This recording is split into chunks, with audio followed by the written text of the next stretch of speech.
bonsoir, bienvenue dans cette principale édition de la soirée et les titres. Le Parti démocratique sénégalais va participer aux élections d'une manière ou d'une autre, avait déclaré Karim Wade après avoir été retiré de la liste officielle des candidats à la présidentielle. Cette intention va être mise à exécution par la formation politique de l'ancien président de la République, car dans une note officielle, le Parti démocratique sénégalais a décidé de soutenir la coalition Diomaye Président. Cependant, la fédération départementale du Parti démocratique sénégalais de Guédiawaye a décidé de prendre une autre voie. Nous vous donnerons bien sûr les détails dans cette édition. De plus, nous sommes à moins de 48 heures du scrutin présidentiel. La coalition de la société civile Arsenu Élection invite les Sénégalais à retirer leur carte d'électeur. En caravane à Kaffrine, ses membres parlent d'au moins 5000 cartes en souffrance dans les préfectures.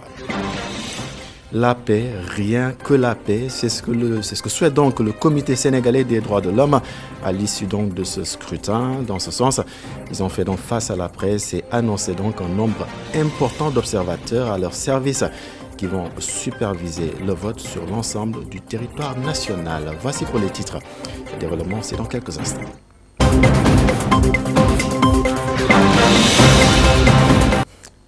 Bien le bonsoir, bienvenue dans cette principale édition de la soirée. Dans le nord du pays, la coalition Benno Bokk Yakaar perd un allié.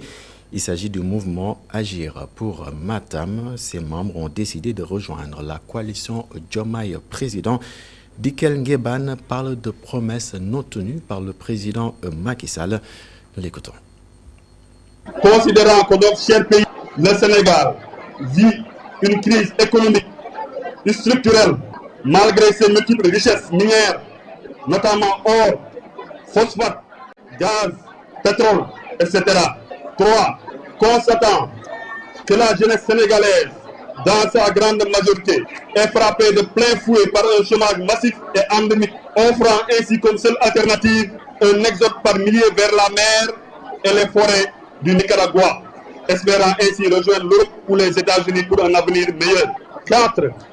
Constatant que l'échec de l'APR et de Benno Bokk Yakaar est visible et indiscutable après 12 années de pouvoir.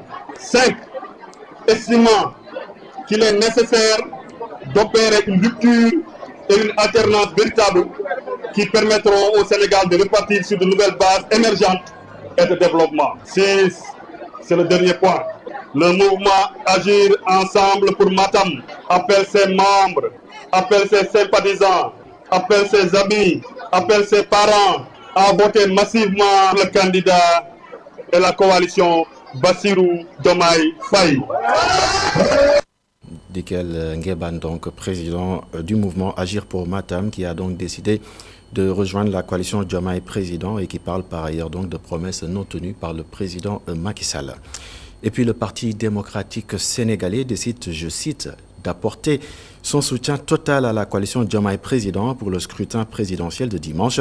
Une information mise en gras dans une note officielle signée par le secrétaire général national du parti, Maître Abdoulaye Wade.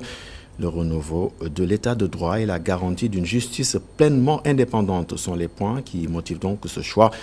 Après avoir rappelé, selon lui, les conditions de mise à l'écart de son candidat qui l'aurait révolté, lui et tous les membres de sa formation politique, l'ancien chef d'État invite donc à soutenir le candidat Bassirou Diomaye Faye. Et puis retenez que Maître Abdoulaye Wade va recevoir en audience Bassirou Diomaye Faye et Ousmane Sonko demain samedi. Et pendant ce temps, la fédération départementale du Parti démocratique sénégalais de Guédiawaye annonce son ralliement à la coalition Benno Bokk Yakaar. Ses membres expriment leur soutien sans réserve à la candidature de Amadou Ba pour l'élection du 24 mars 2024.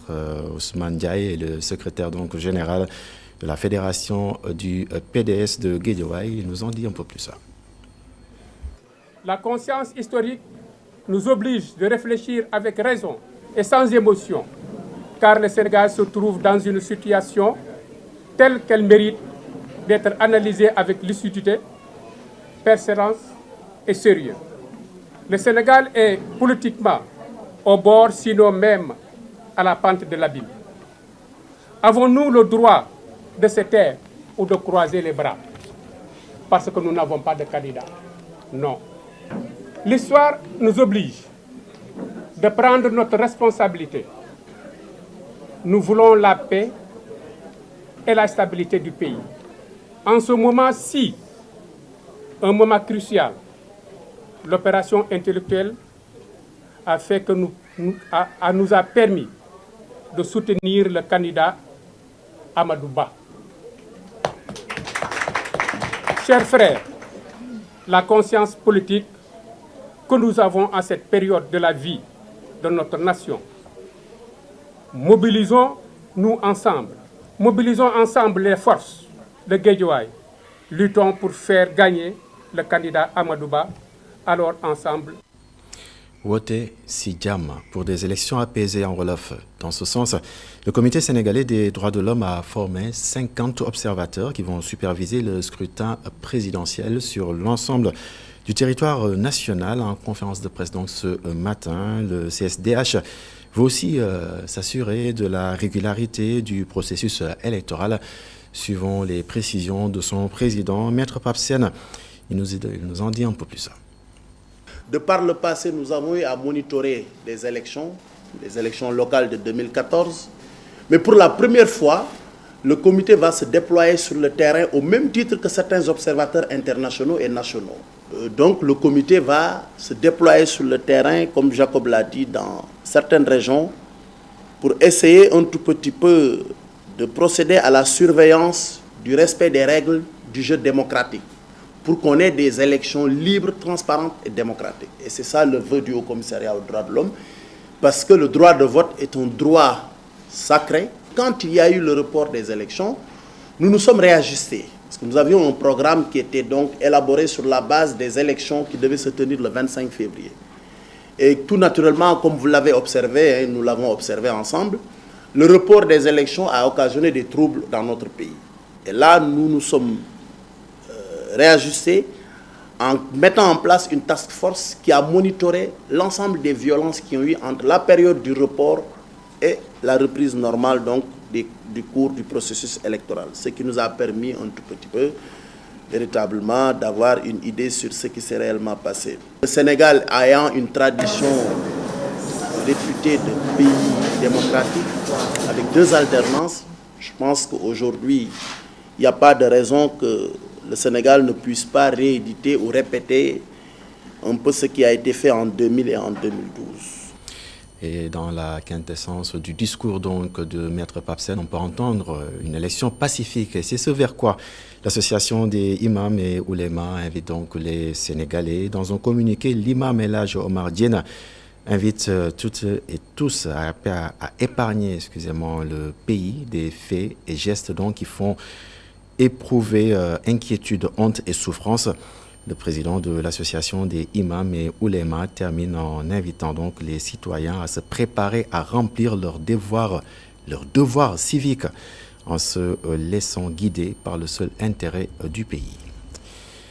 Et puis nous sommes à moins de 4 heures exactement donc de la fin de la campagne électorale. Nous sommes allés donc à la rencontre des Sénégalais pour recueillir leurs attentes. Le maître mot, c'est la paix, et pour y parvenir, ils invitent donc leurs concitoyens à respecter la charte fondamentale, mais aussi à se conformer aux résultats du scrutin, suivant les détails dans ce reportage signé Mariam Diallo. Voter dans la sérénité, c'est le vœu de cet homme de 73 ans. C'est quand même un choix important pour le pays. L'engagement citoyen de tout un chacun. Mais nous invitons les gens, quelle que soit la situation, de garder le calme, de voter dans la sérénité et les résultats qui sortiront, que les gens vraiment l'analysent et l'acceptent, quelle que soit la situation, toujours dans le calme et la sérénité. Une demande partagée par cette mère de famille. Noumbé Camara invite les jeunes à rentrer chez eux après le vote.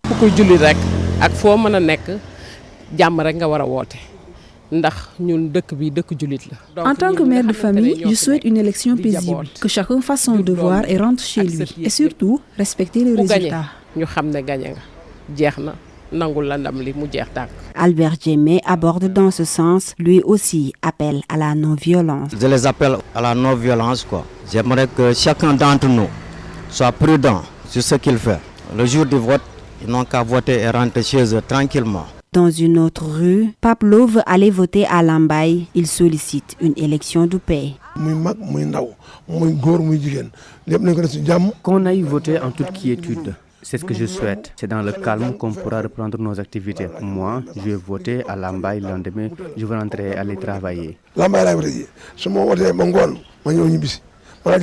Une demande pour tous, la paix et la sérénité pour l'élection présidentielle de ce dimanche. Ces citoyens espèrent pouvoir poursuivre leurs activités au lendemain du scrutin. Et puis au marché Casamance de Grand Yoff, des voyageurs ont à cœur d'accomplir leur devoir de vote. Ils attendent leur bus afin de se rendre dans leurs différents centres de vote, puisque la circulation interrégionale est donc interdite le jour du scrutin. Cela dit, des difficultés ne manquent pas à leur ambition. Si certains donc se plaignent du manque de bus, d'autres c'est la hausse du prix qui leur pose problème. Les détails avec Aïssa Touka. À 48 heures de l'élection présidentielle, le garage Casamance de Grand Yoff ne désemplit pas. Beaucoup d'électeurs prennent les devants pour aller remplir leurs devoirs citoyens. Ici, les gens sont venus nombreux, tellement nombreux que ça a impacté sur les horaires de départ des bus. Abassal explique pourquoi. Actuellement, il y a beaucoup plus de clients que de véhicules. Là, on est en train de discuter afin de tomber d'accord. Mais ce qui est sûr, c'est que nous allons tous partir pour aller voter. Ibrahim Badji, habillé en t-shirt avec les couleurs de l'ex-Pastef, est agacé. Il déplore l'attitude des transporteurs. Depuis ce matin, nous sommes là. Jusqu'à présent, nous n'arrivons pas à partir à cause des chauffeurs. À chaque fois qu'on tombe d'accord sur un prix, ils changent d'avis. Souleymane Sané, lui, se plaint de l'augmentation des tarifs. Les transporteurs doivent être plus compréhensifs. Ils attendent ces genres d'événements pour augmenter le prix. Les gens veulent aller voter et revenir tranquillement. C'est la dernière ligne droite pour le scrutin présidentiel du 24 mars. Les électeurs qui doivent se rendre dans leur lieu de vote font tout pour ne pas manquer le bus du scrutin. À partir de demain, la circulation interrégion des véhicules sera interdite sur l'étendue du territoire national.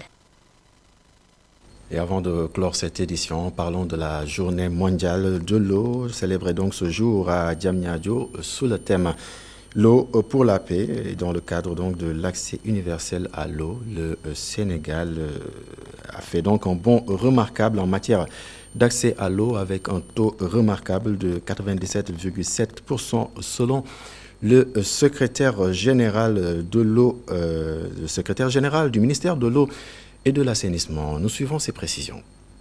Avec depuis plus de 12 ans, depuis l'arrivée du président Macky Sall au pouvoir, beaucoup d'efforts ont été déployés pour améliorer l'accès à l'eau potable en milieu rural et en milieu urbain. Ces efforts ont permis de réduire considérablement les écarts entre le rural et l'urbain, parce que vous le savez, le principe d'équité territoriale et sociale est cher au chef de l'État. J'ai rappelé tout à l'heure les taux d'accès qui sont au niveau national de 97,7%, pour 98,7% pour l'urbain et 96,9% pour le milieu rural.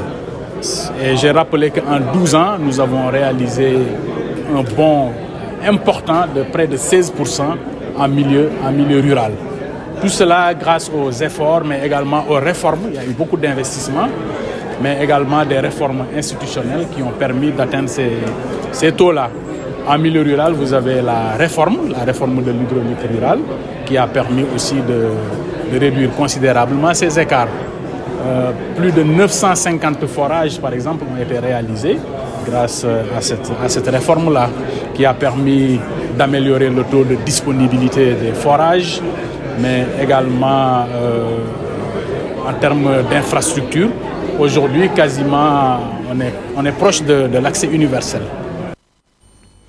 Un élément donc qui marque le point final de la présente édition. Merci de l'avoir suivi. Excellente soirée, excellente suite des programmes sur la télévision d'ici et d'ailleurs. Et surtout, prenez bien soin de vous.